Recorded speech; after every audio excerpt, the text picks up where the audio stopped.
Hello, this is Don with USA Investments. Today we're going to talk about how to manage a property without property management.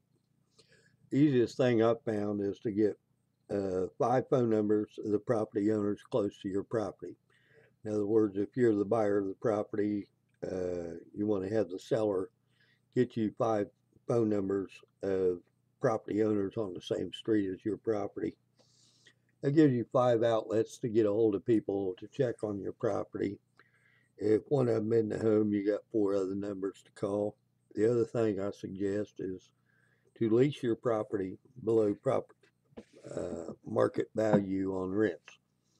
In other words, if the rent value is $550, you might want to get $350 to $400.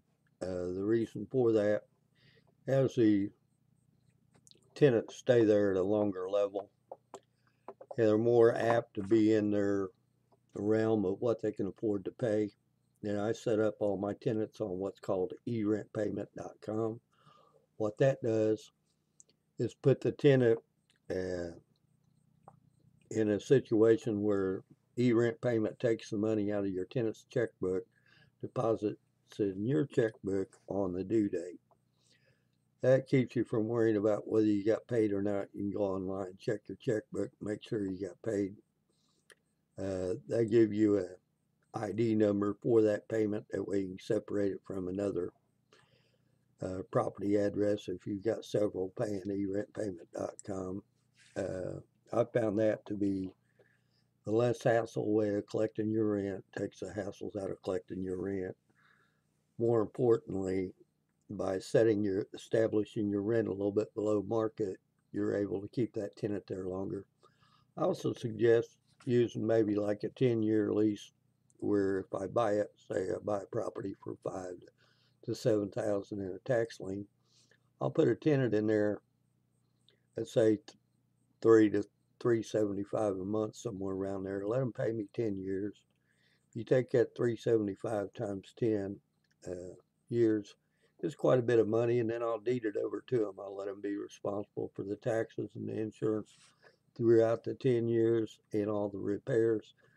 That gives them hope of home ownership. If they don't miss any payments for 10 years, I'll deed it to them for, say, $50.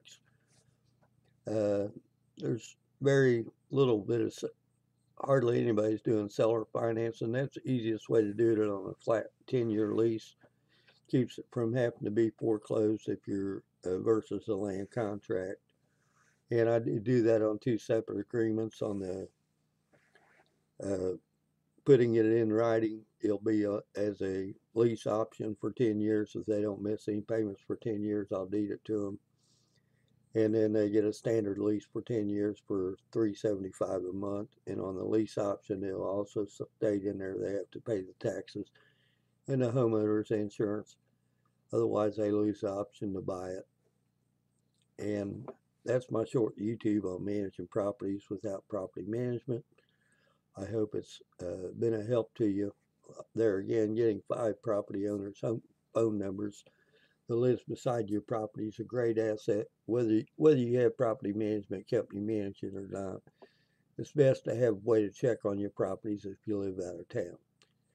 If I can be of further service to you, give me a call, 765-896-9410. Have a great day.